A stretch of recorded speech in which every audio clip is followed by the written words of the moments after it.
Welcome in Kyar classes. मैं हूं क्यार बोरा। हम पढ़ रहे हैं फिजिक्स यानी भौतिक विज्ञान।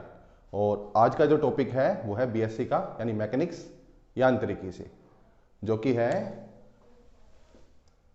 इनर्शियल फ्रेम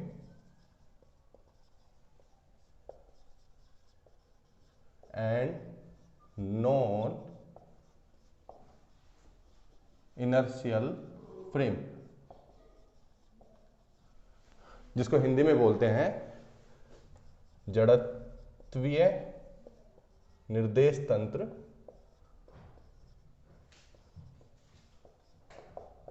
और इसको बोलते हैं अजड़त्वीय निर्देश तंत्र।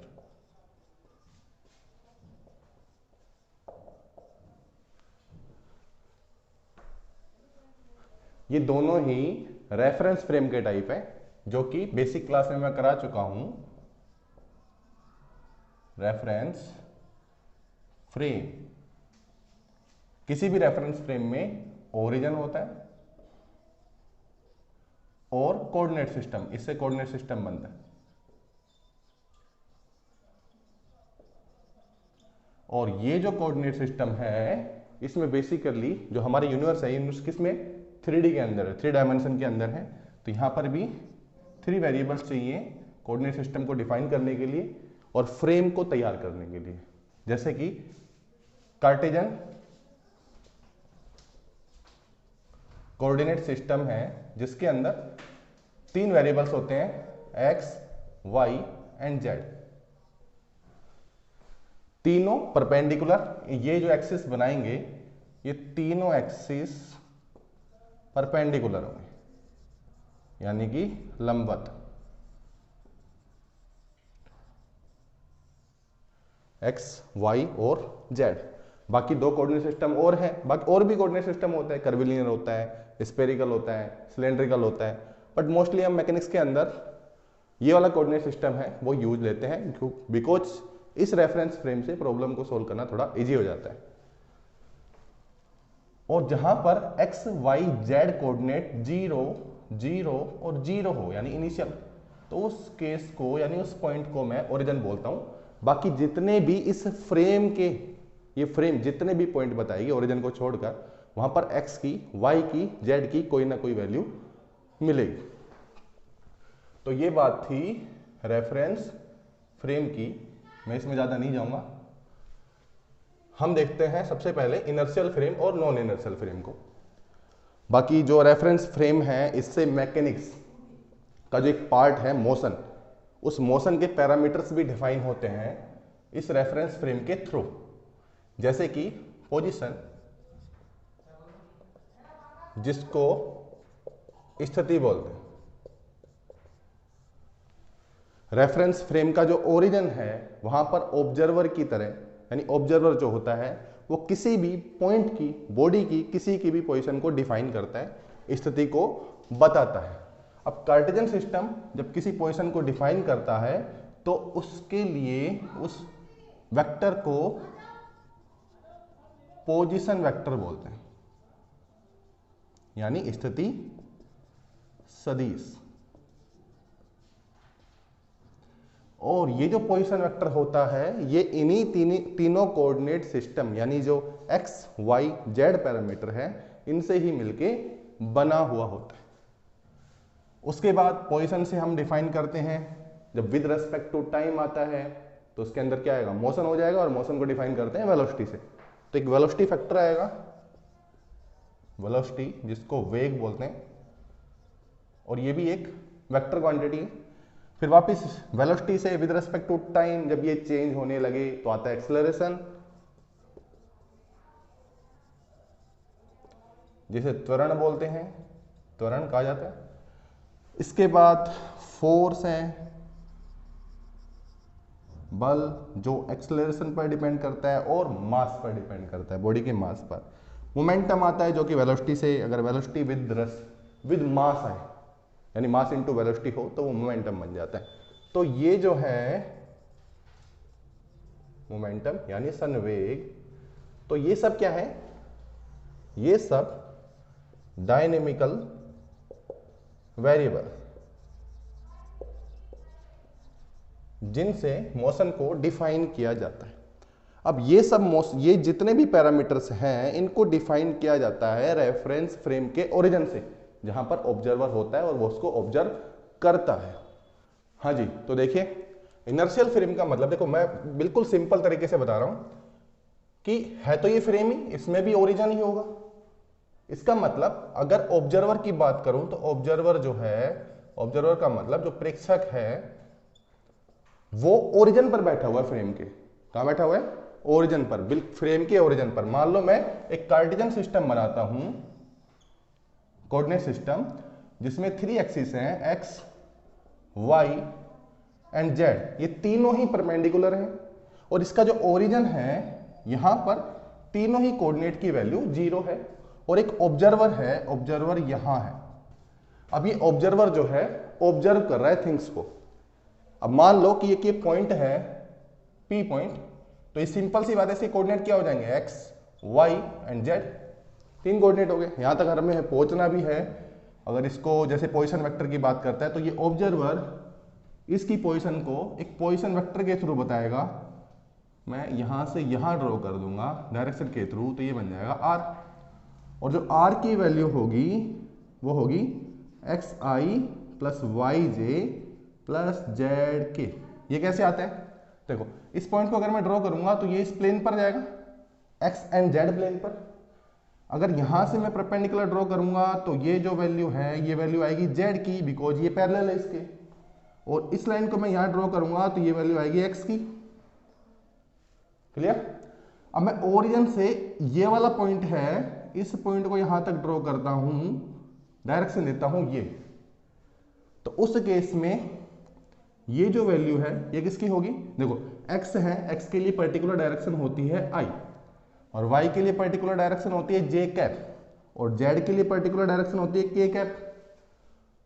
इसका मतलब ये हुआ कि यहां पर अगर मैं वेक्टर एडिशन लो लगाऊं, ट्राइंगल वेक्टर एडिशन लगाऊं, जिसमें 2 सेम डायरेक्शन में हो, 2 वेक्टर ट्राइंगल बना रहे हो, सेम डायरेक्शन में हो, जैसे मान लो ये 2 वेक्टर हैं, सेम फ्लो के अंदर है, सेम फ्लो है, इसका टेल जो हेड जो है इसके टेल से कनेक्टेड है, और एक अपोजिट जो है जो इनके फ्लो से बिल्कुल अपोजिट होगा। तो जो सेम फ्लो वाले वेक्टर हैं जैसे ए वेक्टर और बी वेक्टर, और अगर मान लो ये आर वेक्टर है तो आर इक्वल टू क्या होगा? ए प्लस बी।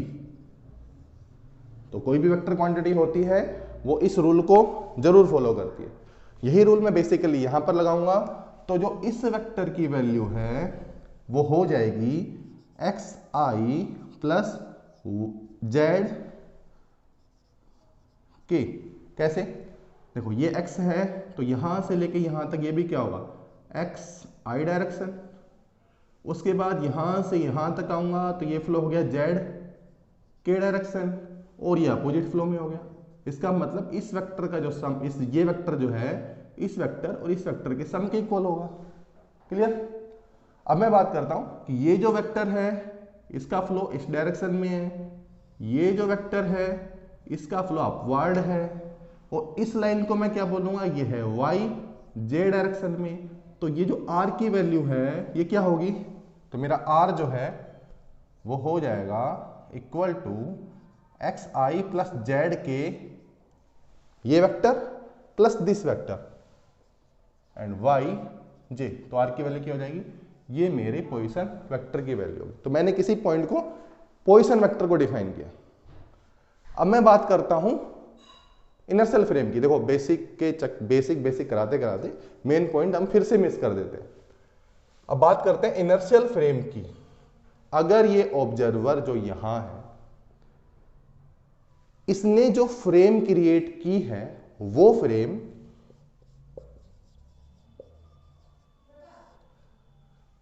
इसकी भी 2 कंडीशन हो, या तो वो फ्रेम रेस्ट में हो, एट रेस्ट यानी कि विराम अवस्था, या वो कांस्टेंट वेलोसिटी से मूव कर रही हो, और विद डायरेक्शन, मतलब कि उसकी वेलोसिटी भी कांस्टेंट होनी चाहिए और उस वेलोसिटी की डायरेक्शन भी चेंज ना हो। उस कंडीशन में वो पूरी फ्रेम, और फ्रेम के साथ साथ ऑब्जर्वर तो रहेगा ही, तो वो जो फ्रेम है वो फ्रेम बोली जाएगी इनर्शियल फ्रेम। जैसे कि मैं ऑब्जर्वर हूं और मैंने एक फ्रेम क्रिएट की हुई एक्स वाई जेड डायरेक्शन में, कोई भी फ्रेम, और मैं अगर एट रेस्ट हूं या मेरी वेलोसिटी कांस्टेंट है एक ही डायरेक्शन के अंदर, तो मेरे रेस्पेक्ट में, यानी मेरे रेस्पेक्ट में जो भी मोशन डिफाइन होगा वो एक इनर्शियल फ्रेम, यानी मैं एक इनर्शियल फ्रेम हो जाऊंगा, जड़त्वीय निर्देश तंत्र। दूसरा, ये इनर्शियल फ्रेम है, इसमें एक वर्ड आएगा इनर्शिया, जिसको जड़त्व बोला जाए।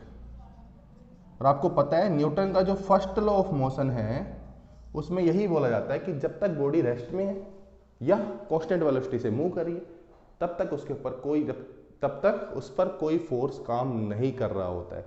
अगर फोर्स काम करेगा तो ना तो वो रेस्ट में रहेगी, ना ही उसकी वेलोसिटी कांस्टेंट रह सकती है। तो वो इनर्शियल फ्रेम होगी। अब देखो इन दोनों बातों से क्या पता चल रहा है, इनसे एक ये भी पता चल रहा है कि एक्सेलरेशन की जो वैल्यू है, जो कि होती है कि वेलोसिटी में विद रेस्पेक्ट टू टाइम कितना है। अब यहां पर तो वेलोसिटी कांस्टेंट है, विद वेक्टर कांस्टेंट है, और यहां पर जो एट रेस्ट ही हो गया तो यहां पर तो v जीरो ही हो गया, तो दोनों ही केस में एक्सेलरेशन क्या होगा, जीरो। इसका मतलब यह हुआ कि कोई फोर्स एक्ट नहीं कर रहा है, यानी फोर्स की वैल्यू भी क्या है, जीरो है। तो ये जो फ्रेम होगी ये इनर्शियल फ्रेम होगी। जैसे एग्जांपल और लेते हैं, जैसे हम ग्राउंड के रिस्पेक्ट में एक बस मूव कर रही है और जो बस है उसकी पहले एट रेस्ट है बस, तो उसके अंदर जितने भी पैसेंजर बैठे हुए हैं वो उसके ऊपर कोई अदर से कोई फोर्स काम नहीं कर रहा है और उनको फील भी कोई फोर्स नहीं होता है जब तक वो रेस्ट के अंदर है। फिर क्या देखा मैंने कि वो बस है वो 60 की वेलोसिटी से मूव कर रही है, 60 की वेलोसिटी यानी 60 वेलोसिटी से मूव कर रही है। 60 वेलोसिटी का मतलब 60 किलोमीटर पर आवर, इस वेलोसिटी से वो मूव कर रही है। उस केस में क्या होगा कि उस केस में वेलोसिटी ना 60 से कम जा रही है ना ज्यादा जा रही है, इसका मतलब ये वेलोसिटी कांस्टेंट होगी। बट ये भी याद रखना पड़ेगा कि उसकी डायरेक्शन भी सीधी हो, बिल्कुल सीधी, टर्न ना ले कभी इधर उधर कभी, तो बिल्कुल सीधा अगर चले तो उस केस में जितने पैसेंजर बैठे होंगे उन पर कोई फोर्स नहीं लगेगा। इसका मतलब यह हुआ कि वो बस तब तक इनर्शियल फ्रेम है। बट अगर उसने अपनी वेलोसिटी को बढ़ाना स्टार्ट किया, मान लो वो जीरो पर था, फिर 10, 20, 30, 40, 50, 60, 70, तो जैसे जैसे वो एक्सेलरेट होगा, एक्सेलरेशन को बढ़ाएगा, वेलोसिटी को बढ़ाएगा विद रिस्पेक्ट टू टाइम, वैसे वैसे पैसेंजर के अपर बॉडी पर एक फोर्स जनरेट होगा पीछे की तरफ।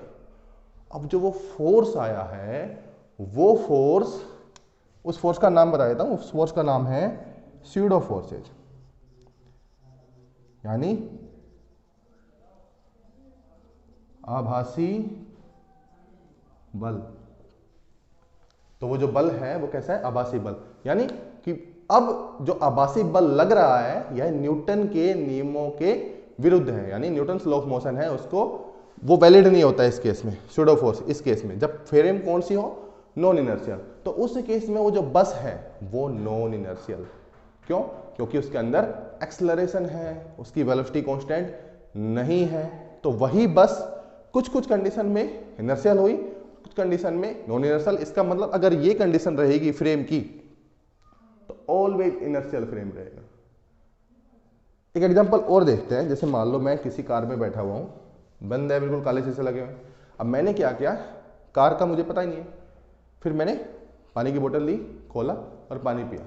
अगर मैं कार में बैठे हुए अच्छे से पानी पी लूं, जैसे पी सकता हूं वैसे पी लूं, पानी छलके ना कभी आगे ना पीछे, इसका मतलब वो कार जो है वो इनर्शियल फ्रेम के अंदर है। अगर पानी छलक जाए, पानी पिया ना जाए, इसका मतलब कार नॉन इनर्शियल फ्रेम के अंदर, यानी कार जो है वो नॉन इनर्शियल फ्रेम। तो इनर्शियल फ्रेम का मतलब क्या हुआ, यही हुआ, रेस्ट एंड वेलोसिटी कांस्टेंट होना चाहिए। नॉन इनर्शियल फ्रेम जो है उस केस में वेलोसिटी जो है विद डायरेक्शन कांस्टेंट नहीं होती है। इसका मतलब यहां पर एक एक्सेलरेशन जनरेट हो जाता है फ्रेम, और उस वजह से ये एक्सेलरेशन एक फोर्स को बनाता है, और वो फोर्स बन जाती है स्यूडो फोर्स, जिसको बोलते हैं आभासी बल। तो ये था inertial frame and non inertial frame. तो अब हम बात करते हैं ट्रांसफॉर्मेशन इक्वेशन की, यानी ट्रांसफॉर्मेशन बताता हूं, ट्रांसफॉर्मेशन जिसे बोलते हैं रूपांतरण। आज मैं सिर्फ इंट्रोडक्शन दूंगा ट्रांसफॉर्मेशन का, क्या क्या होगा, क्या क्या आगे पढ़ेंगे ट्रांसफॉर्मेशन के अंदर, और ये होता क्या है। सबसे पहले ट्रांसफॉर्मेशन जो है वो है बिटवीन टू फ्रेम्स, दो फ्रेम के बीच में। कोई एक फ्रेम है उसमें कोई ट्रांसफॉर्मेशन होने के लिए, रूपांतरण होने के लिए दो फ्रेम होना जरूरी है। मान लो ये फ्रेम फर्स्ट है और ये फ्रेम सेकंड। अब एक मैकेनिक्स के अंदर कोई इंसिडेंट हुआ, इंसिडेंट का मतलब कोई भी घटना घटी, और इस इंसिडेंट को बताने के लिए मैकेनिक्स के अंदर डायनेमिक वेरिएबल होंगे, जो मैंने आपको बता दिए। डायनेमिक वेरिएबल्स होंगे, जैसे उनमें से एक मैं लेता हूं पोजीशन, जिसको मैं आर वेक्टर से डिफाइन कराता हूं। मैंने क्या लिया, पोजीशन, और पोजीशन में किसकी ले लेता हूं, कोई भी पॉइंट होगा उस पॉइंट की। तो देखिए अब फर्स्ट फ्रेम है और सेकंड फ्रेम है, इसका मतलब ऑब्जर्वर भी कितने होंगे, फर्स्ट एंड सेकंड, और ऑब्जर्वर जो होंगे वो कहां बैठे होंगे, दोनों फ्रेम के ओरिजिन पर। अब इंसिडेंट एक हुआ है, बताने वाले दो हैं, ऑब्जर्वर फर्स्ट, ऑब्जर्वर सेकंड। अब फर्स्ट ने मान लो उसकी पोजीशन को बताया आर वेक्टर से किसी पॉइंट के पोजीशन, और सेकंड ने बताया वही पोजीशन मान लो आर डैश, क्योंकि वो डिफरेंट बताएगा। जैसे कि ये कोई एक फ्रेम है और ये कोई अदर फ्रेम है, ये एक पॉइंट है P, अब यहां पर एक ऑब्जर्वर बैठा है O1, यहां पर ऑब्जर्वर बैठा है O2, और ये एक्सिस जो है इनको ले लेता हूं मैं X, ये मेरा Y और ये मेरा Z, इसको ले लेते हैं X डैश थोड़ा डिफरेंट दिखाने के लिए, Y dash and Z dash, और ये ऑब्जर्वर 1 है और 2। अब इस पॉइंट का जो पोजीशन वेक्टर है वो ये बताएगा, और इस पॉइंट का पोजीशन वेक्टर है वो ये बताएगा। मान लो ये R1 है और ये R2, समझे बात को, या R था, O1 के लिए R था और इसके लिए R डैश था। अब पॉइंट तो P वाला, P के जो पॉइंट हैं वो क्या बताएगा, O1 क्या बताएगा, X1 dash, X1 Y1 Z1, या फिर X Y और Z, और जो ये वाली फ्रेम है O2 वाली, ये बताएगी X डैश Y डैश और Z डैश। अब आपको पता है कि X डैश से डिफरेंट है, Y डैश से डिफरेंट है और Z डैश से डिफरेंट है।